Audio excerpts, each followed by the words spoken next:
Welcome, everybody. I am Therese Schoofs' son, Mark, and when I was a little boy in elementary school and even in junior high school, my mother would sometimes play hooky with me and with my sister and brother. And when I say play hooky, I really mean play hooky.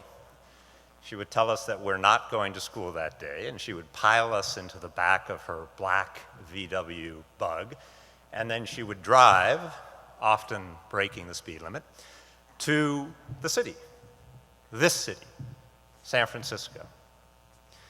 Now, this scandalized many of her fellow mothers in Moraga who thought she was crazy to take her kids out of school where they should be learning. But my mother thought that we were learning.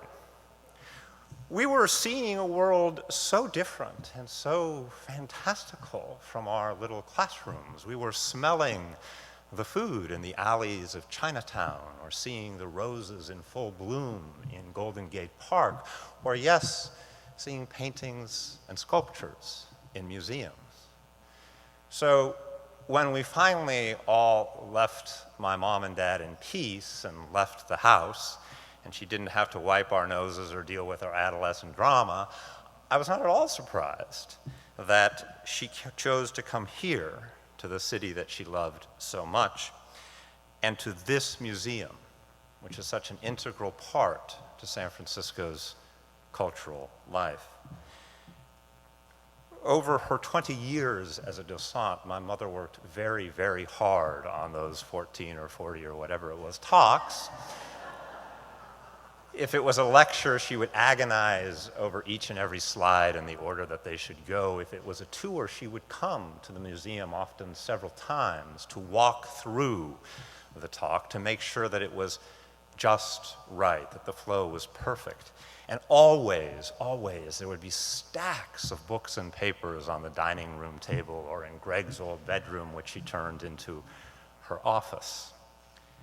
And I like to think that she worked so hard because she thought that maybe somebody in the audience or in her tour group would be playing hooky, would be taking some time off of work or out of school, or maybe from just a really difficult time in their life. And she wanted to give them the best day of hooky ever. She wanted to take them into these beautiful and fantastic worlds that they might not have even known existed. So welcome to your hour of playing hooky. Since my mother died in 2006, this lecture has been a part of this museum and therefore a part of this city. And we are so, so grateful to the museum and the many, many people who worked with my mother for making this lecture possible. And there are, of course, far, far too many to name. But I'd like to just say a special thank you to Barbara Lydell, who was instrumental in initiating the memorial lectures, to Paula Rampey, the manager of the volunteer programs, to Coral Reef, who has patiently recorded these lectures, to everybody in the Community Speakers Program who, of course, was so important. That program was so important to my mom. And also, of course, to the speakers themselves. It started with Kalpana Desai, who set a very high bar and then also gave a second lecture. Michelle Monson, Sally Kirby, David Buchanan, who also spoke twice, and Florence Hitchcock and Julia Wierzbinski. We are really very grateful to all of them.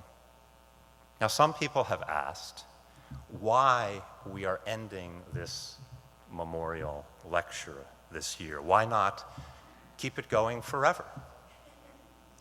And the answer lies in part of what brought my mother and drew my mother to this museum, which is the philosophy of Buddhism, that nothing is permanent, nothing is forever, all is change and all is flux. When I was young, one of my mother's favorite songs was Turn, Turn, Turn, based on the verse from Ecclesiastes. To everything, there is a season. and a time to every purpose under heaven. This year, 2016, is the 10th year since Therese died. Many of the people who actually worked with her at the museum are no longer part of the docent program, and some who knew and loved her are now too frail to travel to this lecture. Yet we are at a time, a season, when this lecture has still brought together so many people who knew her, who worked with her, and who loved her. And we are particularly blessed that her side of the family, the Laponis family, has always come to these lectures. Hilda, who is now 92 years old, couldn't make it this year, but she's been to many of them. Mom's brother Joe and her wife Billy have come many, many times, but couldn't make it today. But their three sons, Mike, Dan, and Steve, are all here.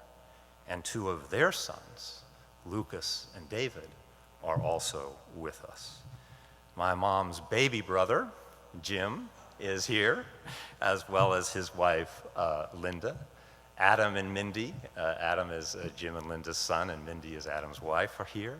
I think that Sweta might be here. Ryan is their other son, and Sweta is his wife. And so we're just very, very lucky to have them. And of course, we are also joined by my brother, Greg, by my sister, Marlene, and her partner, Kathy, by my father's partner, Sandy, and of course, by my dad, Dick Schoofs.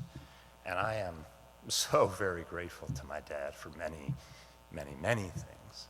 But high on that list is all that he has done to make this lecture possible. So with all of you in this room, it is a good time to end this lecture tradition now, in this season, in the fullness of all of this living memory and abundant love. Thank you very, very much. Wow, that was very touching. I don't think I can ask for a better son than that. Okay, what I'd like to do now is introduce our speaker, Anna Spudich. She has been a docent for 15 years, and Anna has had a very distinguished career before joining the docent community. She has a PhD in cell biology from Stanford and has done research for Stanford in cell biology for 25 years. 15 years ago, she left laboratory research to pursue her longstanding interest in the history and influences of Indian botanical medical knowledge systems in India in the pre-colonial world, combining her interest in scientific information and her cultural background. In 2003, she curated an exhibit and organized a conference on her work at the Cantor Center for Visual Arts in Stanford. In 2008, she curated an extensive exhibit at the National Center for Biological Sciences in Bangalore on the influences of Indian scientific knowledge in pre-modern Europe. That exhibit is now a permanent installation at the Museum of Natural History in India. Anna is now a visiting scholar at the National Center of Biological Sciences in Bangalore, and I just learned this morning that she's started doing a TED Talk in India. The equivalent of a TED Talk there, I think, is called Inc., is that right? So she's just speeding along, doing great things. She has many publications, and she is very well established as a significant scholar in the field of Indian traditional knowledge systems in science and medicine. Now, while here at the museum, Anna gave tours in all geographic areas of Asia, and she, like Therese, was a very active participant in the community speakers program. Anna is from Kerala, where worship of the goddess is an important part of the cultural landscape. And as a CSP speaker, she often focused on the Indian goddesses. So I think today there is no doubt that Anna is very well qualified to present manifestations of Mahadevi, the great goddess. We welcome Anna.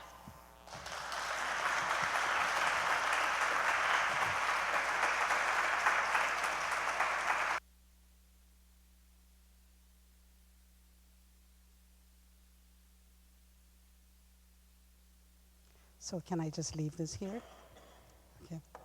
But thank you so very, very much for that wonderful introduction. I feel humbled with all of the speakers who have gone before me, and I hope that I will be able to meet their standards. I am honored to be giving this Therese Schoofs lecture today, and I thank the Schoofs family and the Docent Council for the opportunity to honor her memory. I first met Therese when I joined the CSP program and wanted to develop a talk on goddesses in Asian art. Therese was so enthusiastic about the concept and took away any doubts that I may have had about embarking on this tradition of CSP talks. Her wholehearted support and enthusiasm really helped me to launch my own interest in the CSP program.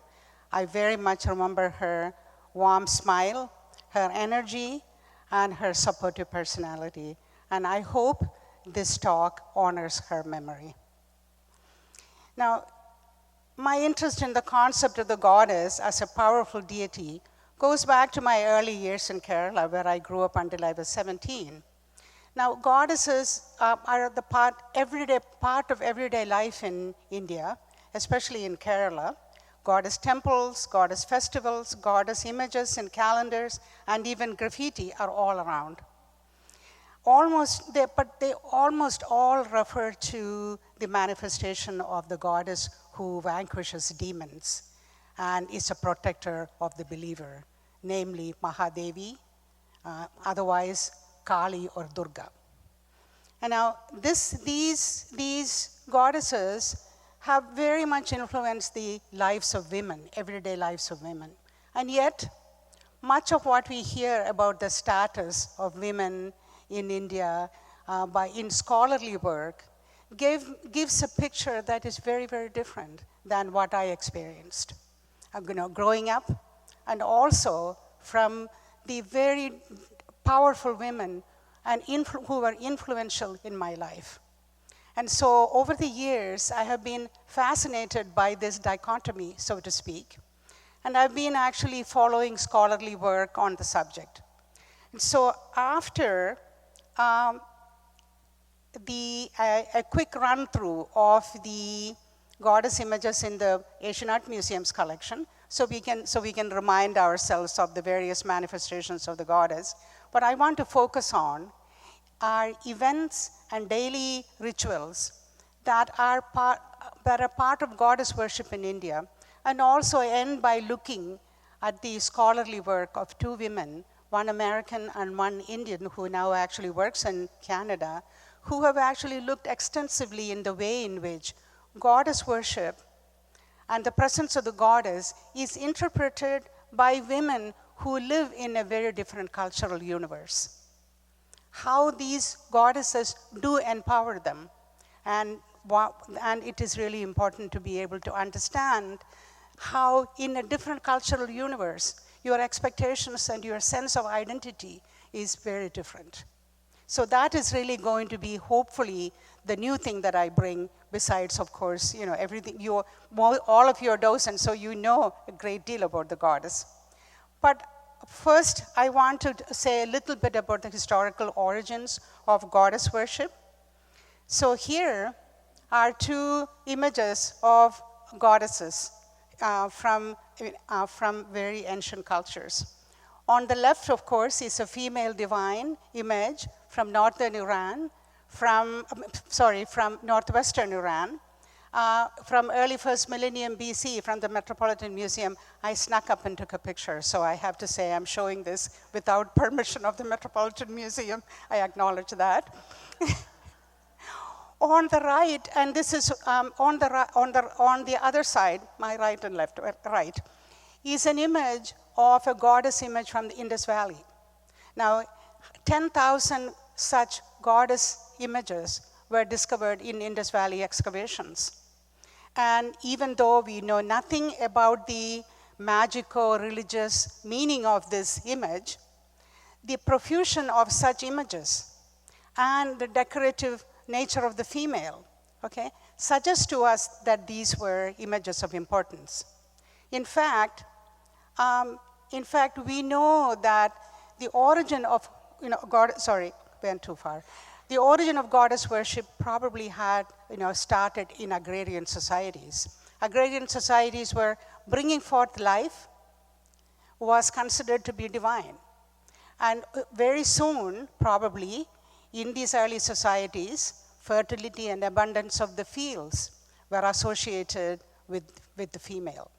And so we know that societies in the Middle East, Egypt and India, all of course had, all agricultural societies, had very strong culture of goddess worship. And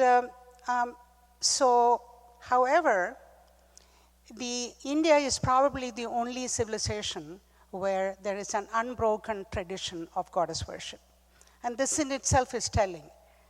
But so going forward, these are 3 images from the Asian Art Museum's collection, all dated to the early part of the first millennium CE, Common Era. And you can see that even though, again, we don't know the exact significance of these images, on the 2 on the left are probably images of women of importance, perhaps women who were powerful women in their own right. Now, of course, on the right, on the extreme right, is an image of a Yeti, a goddess associated with fertility and abundance again. And if you can see that she is holding on to a tree. And of course, the tree, if you could see the rest of it, I'm sure you can see a little bit here, is full of mangoes. So the tree is fruiting. So again, the association of women and fertility and abundance has been there for a very, very long time. Now we know that with the coming of the Aryan invaders with their male gods, goddess worship seems to have gone somewhat into decline in some parts of India. But of course in Bengal, in the western part, in the eastern part of India, and of course in the south, especially in Kerala, there is an unbroken tradition of goddess worship. So what has happened over centuries, as Brahmanical religions, evolved, what happened was the manifestation, this association with the goddess was assimilated to illustrate the aspects of what was considered to be the features of an ideal female. So goddesses were recruited to represent the characteristics of ideal females. So we are going to quickly look at some images from the museum's collection of goddesses as symbol of fertility and auspiciousness. We already saw some. And goddess as the ideal devotee. Goddess, of course, was the ideal consort. But then there comes the disconnect. But there are also images with unusual roles for women. Goddesses are powerful forces of nature. Goddesses as warriors who overcome demons that the male gods could not overcome. Okay? Shakti, the female force who activates the energy of the male god, who otherwise is dormant. So, but all forms of the goddess, wrathful or benevolent, are enablers of the devotee. So this is sort of an overview of what the goddess culture is all about. And here, I'm going to go through this quickly because I want to get to the more interesting part. This is, of course, from the museum's collection, the image of the goddess as Ganga, the great river of India, who is deified as a goddess. And of course, she is, her sinuous stance and all of that, it shows her as a gorgeous woman. But underneath it is great power. Because the great rivers of India, Saraswati and Ganges, were of course also greatly destructive forces. So there is that dichotomy of nurture and power, which is expressed in the female divine. And this concept is of course derived from pre-Aryan Indian belief systems, especially which existed before the coming of the Aryans with their male gods. And here is an image, also 2 images from the museum's collection. You all recognize this. Here is Vishnu and his 2 consorts. One is Lakshmi and the other is Saraswati. Please take note that these 2 ladies are shown to be holding fly whisks and being subordinate to this larger image of the male in the middle, Vishnu, the great god. But on the other hand, here is Saraswati, who is a goddess in her own right. In fact, what is really interesting with the image of these 2 goddesses is that they are never shown in a maternal setting. They are mostly always represented as individual goddesses with power of their own. In fact, Saraswati, in the early Brahmanical texts, was the goddess of Vak. Vak means speech. And of course, later she became associated with she became the personification of learning and the arts. And Lakshmi, of course, you will see later, is actually a symbol of auspiciousness, which I will show later on. And here quickly are 2 more images. One is not in the museum's collection, but it is the image of Radha, who was the divine lover of Krishna. And there is a whole story which we won't talk about right now, but basically she is the ideal devotee because she will go through all manner of difficulties and to be able to be united with Krishna, her beloved. And so that is also a symbol, that's a quality in an ideal female. Now, on the right, of course, is Parvati, a marvelous image from the Asian Art Museum's collection. Here again, she's shown as a very beautiful woman holding a child. Okay? The only image you will see as Parvati in her motherhood role in this talk. But on the other hand, something ominous is about to be happening. Look at her. She has a tamed lion mount waiting for her when she's ready for action. Okay? So these are some of the images from the Asian Art Museum's collection. But now I want to talk about the power of the goddess, the aspect of the goddess that is powerful. Again, now here are 2 different manifestations. Oh, I'm sorry, that one is underneath, but you know where this is. You've seen this image. So here is an aspect of the goddess Parvati that we haven't yet met before. But here she is, a powerful goddess who is the Shakti, who is the energy that activates the male gods, his creative potential. So on the left, an image from Heinrich Zimmer's book, a Pahari miniature from a Kangara miniature from the 18th century, which is very graphically demonstrate what Shakti is. Here are 2 images of Shiva, the ascetic god. And now here in the lower image, he is dormant. It's only the Shiva aspect that is in contact with Parvati that is awake. So this is the definition of Shakti, the female energy that activates the male god, the creative potential of the male. And of course, in this image, sort of unabashedly, sort of little bit too graphic, you see Parvati awakening the creative potential of Shiva. And the reason I show this is because I want to tell the story of the birth of Parvati.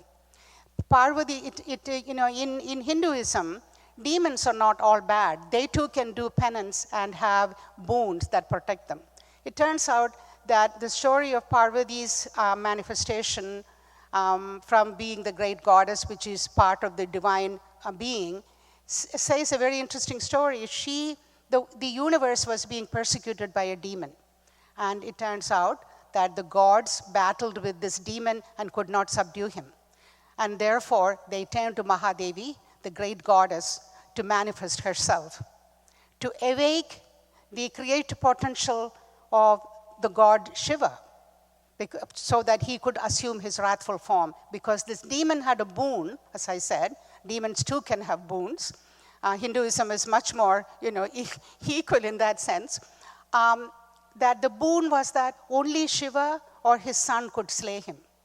And since the ascetic god was in tapas, in meditations and ascetic practices on Mount Kailash for eons, the goddess manifests herself as Parvati, the daughter of Himalaya, and she, by her own austerities, catches his attention, essentially seduces him. and they have the child Kartikeya, the god Kartikeya, and who then vanquishes the demon. Now, so this is but here is Ardhanarishwara. Again, an image from the museum's collection. Actually, the concept even goes further. This represents the perfect union of the two halves of the divine Godhead. Goddess is one half of the divine Godhead that enlivens the divine Godhead with her energy. So the deity is equally male and female. And this combination is really, essential for creation, maintenance, and destruction of the universe. So this is a very, very interesting image and a very powerful image from the Asian Arts Museum's collection. Now we have to meet the Kali and Durga, who are the manifestations of the wrathful form of the goddess. Now these two images are also from the Asian Art Museum's collection. On the left, of course, is Durga, who showing her as a complex image of power and serene beauty, but don't be deluded by her Tribhanga pose. She is armed to the teeth, right? She is ready. Now on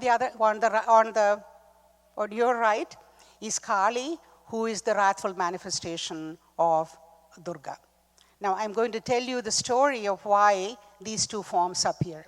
Now these are illustrations, what I'm going to show, are from a 19th century Kashmiri manuscript of a very important book or important composition called Devi Mahatmyam. Devi Mahatmyam means the glory of the great goddess. So these illustrate the power of the goddess Kali and Durga and the manifestation of the Mahadevi in this form. So here, the first of these, there are a number of illustrations, and I've chosen just a few. So it shows yet the universe is yet again being persecuted by another demon. And the gods are unable to vanquish the demon. So the gods appeal to the female half of the divine self. Remember the Ardhanarishwara image that we saw, where it's half male and female, the female being the one that has the energy. They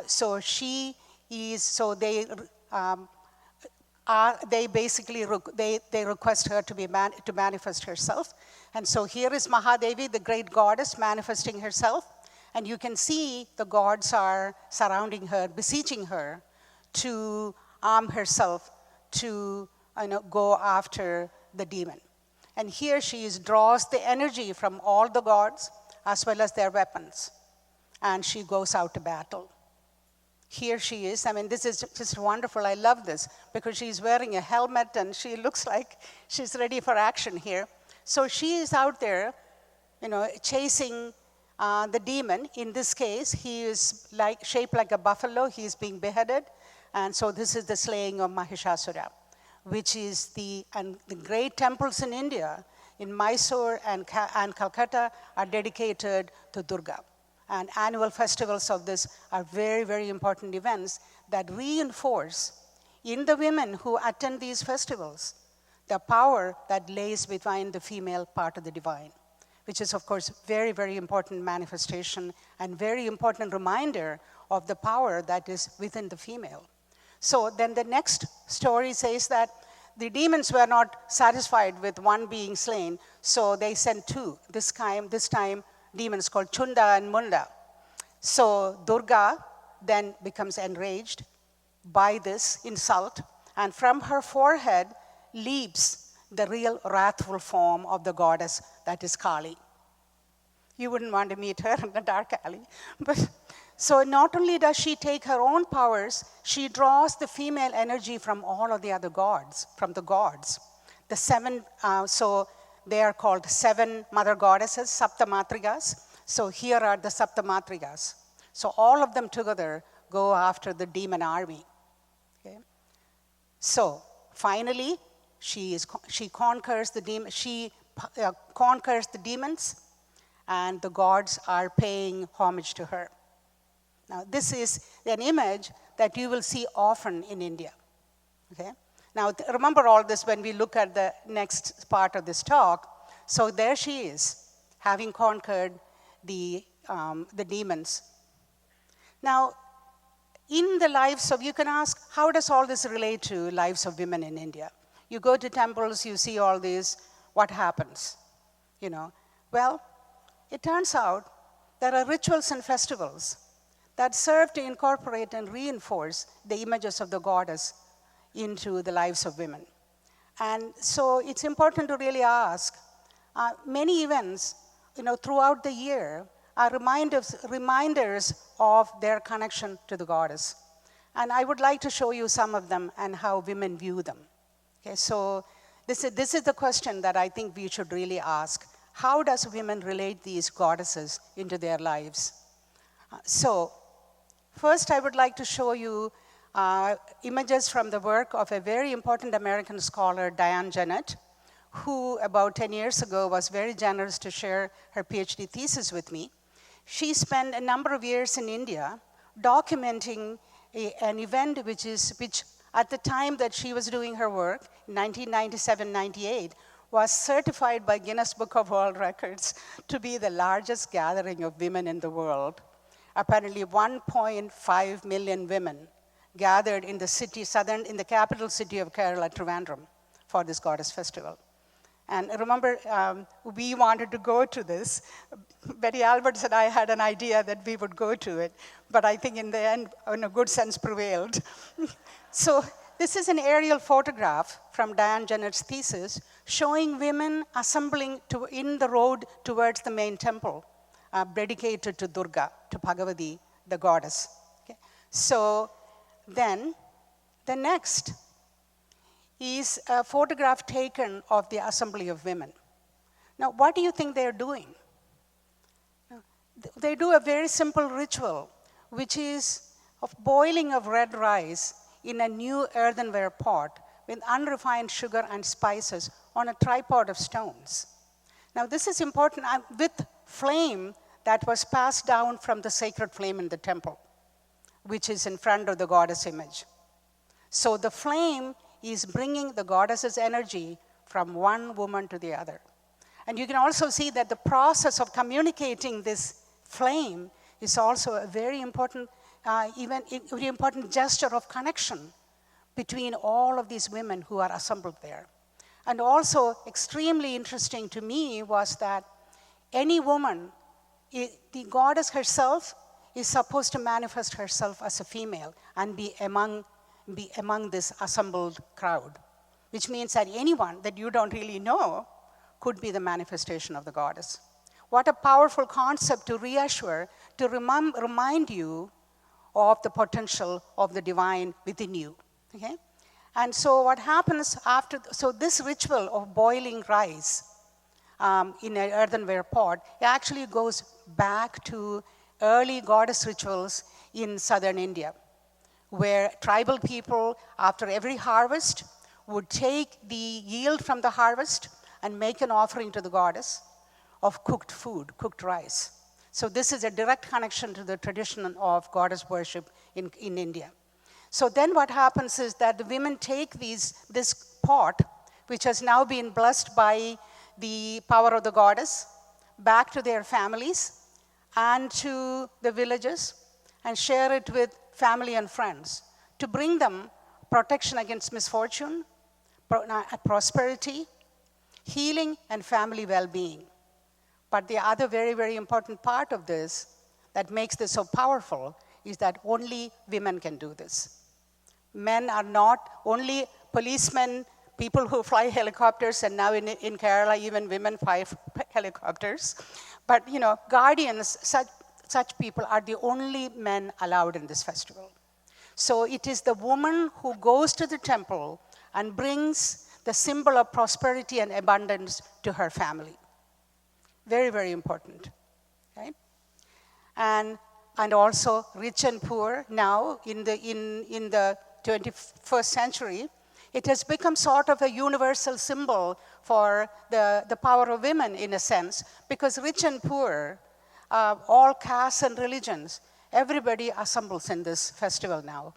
And so this message is extremely powerful, that the woman is the guardian of the well-being of the family.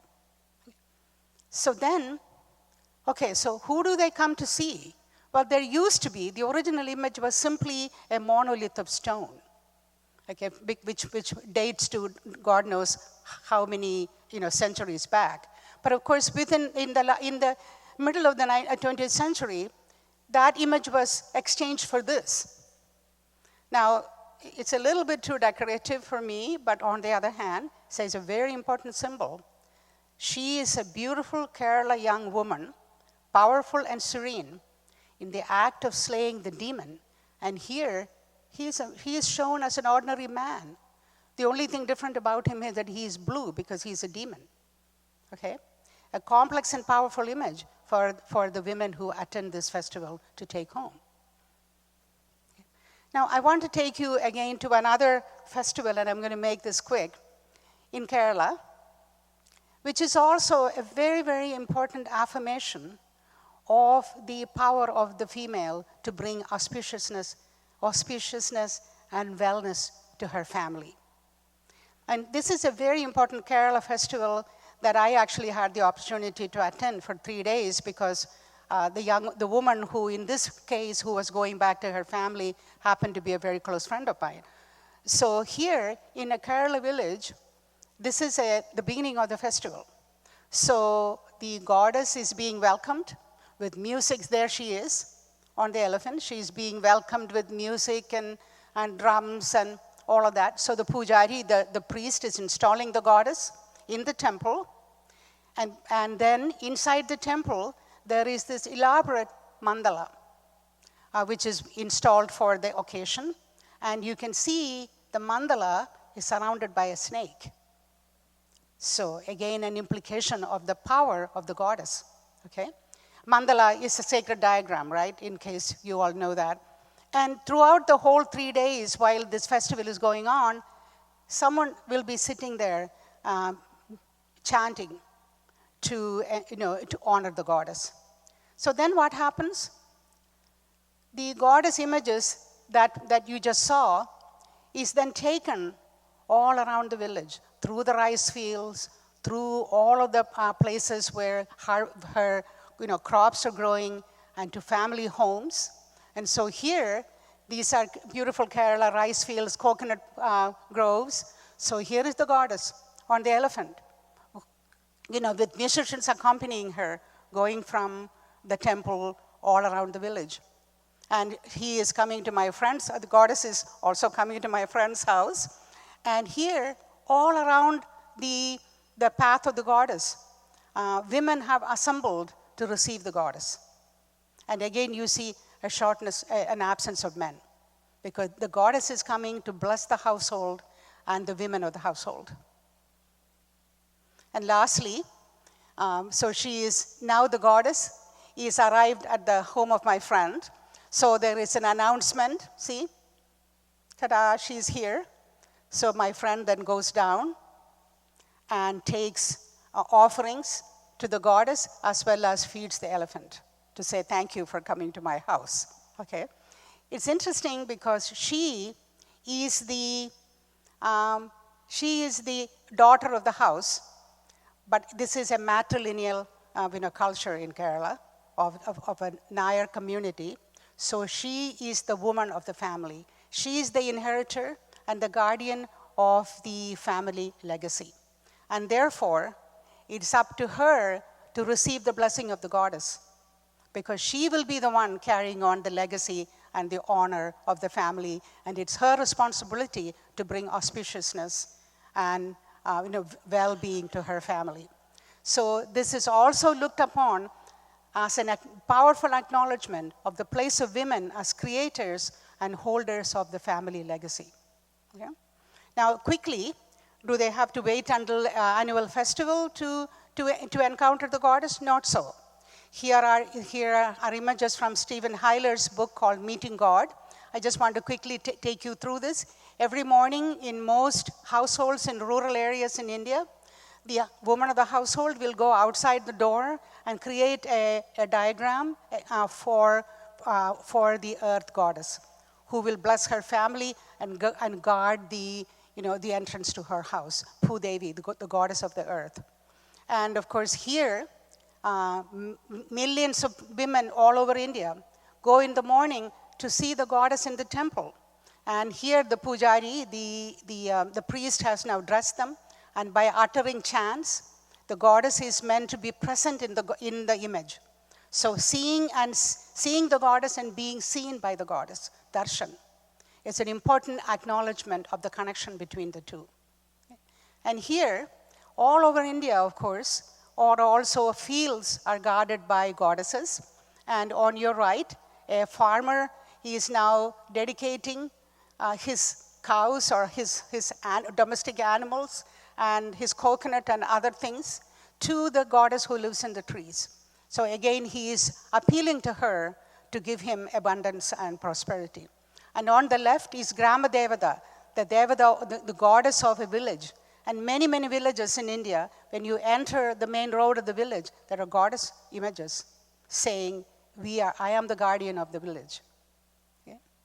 And lastly, I want to show that even in this day and age of television, there are chitrakars, there are wandering musicians who go through small villages in India with these wonderful long scrolls.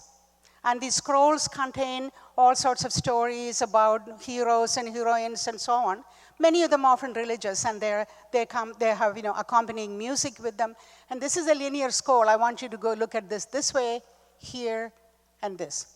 Basically, this is the story that the goddess Mahadevi is saving a young man. You don't have time for me to tell the story, and I'll be happy to tell you if you want. So here he is about to go on a journey. See, he is going on a journey. Something's happened which is too complicated to tell, and he is about to be beheaded. But of course, he and his family appeals to the goddess. So she appears and she saves him. This is the kind of stories that the chitrakars are going around telling. So again, the power of the goddess is around. Now, this is very, very interesting. With, of course, such a very powerful goddess in your midst, wouldn't you want to sort of recruit her into your political as well as social aspirations? Now, very important. Now, calendar art is very important in India. In fact, I was able to see a marvelous exhibition at the National Museum in Delhi on calendar art, which was a collection of Jyotindra Jain. It was fantastic. Here are two calendar art images. And here, this is very, very important. Many of you may not know who Subhash Chandra Bose is. He was a great Indian patriot. Okay, and here is goddess Durga, now become Mother India, who is arming Subhash Chandra Bose with her weapons.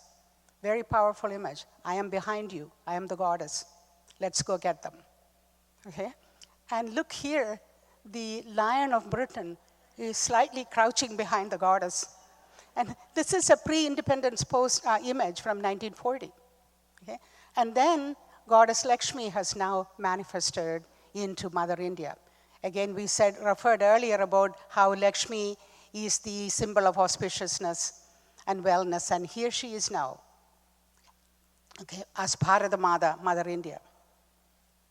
Now, with this, again, we want to ask the question, how much does these mythological and philosophical aspects of the goddess empower the daily lives of women? Here, I want to refer to the work of Usha Menon. Anybody who is interested in this should really read her work. And you can hear the voices of Indian women on how these powerful goddesses influence their status every day from their own words. In her article, which was in the Daedalus, the Journal of the American Academy of Arts and Sciences, and the title was, Does Feminism Have Universal Relevance? In this, Menon summarizes her work on Oriya women in Bhubaneswar, in the temple city of Bhubaneswar. And she speaks in some detail about the complexities of family life in India, of women. But she also acknowledges the fact that these women are living and working in a different cultural universe. So while they may occupy what might be considered a subordinate universe by many, they see themselves as holders of the lives, health, and material prosperity of the menfolk and their families. And so this quote, I'm going to read from Usha Menon's article. It says that Mamata, a 42-year-old mother of 4 and the most senior women in the household, says, in the Puranas are the ancient texts, okay? Bhagavata Purana, these ancient texts that we read, in those we see that a woman's energy, Stri Shakti, we just saw Shakti earlier, is the greatest there is. Now, if that Shakti is not properly used, a man can do nothing. So remember to refer to the Shiva lying dormant and the Shiva active image. Okay? Now, this is a very, very interesting article. So what I want to conclude with is that Diane Jennett's work and Usha Menon's work and my own observations, growing up in India, surrounded by very, very powerful, very, very positive but powerful women who did live in an environment of social lives within the context of the Indian family life, still were very, very important individuals who molded in very significant ways the lives of their families. So, Menon's work as well as my own observation, I wrote this down and because I thought I want to say this right. So, read this with me. Acknowledge the place of women as creators and holders of the family legacy, and reinforces how the power of the goddess is interpreted and personalized by women who inhabit a distinctly different cultural universe, to lead lives that have meaning and a sense of purpose to them. So when next time you look at the goddess image in the museum's collection, don't think of them in isolation as images from 12th century or 13th century, but look at them as enablers of lives of millions of women who live under circumstances that may be very different, and what we interpret as being, unfamiliar and unfavorable circumstances are, of course, very complex. They are economic. They are, many factors go into the kind of ideas that we all develop. But nevertheless, these are very important, these manifestations are very, very important in the sense that they add a great deal to the lives of women. Thank you.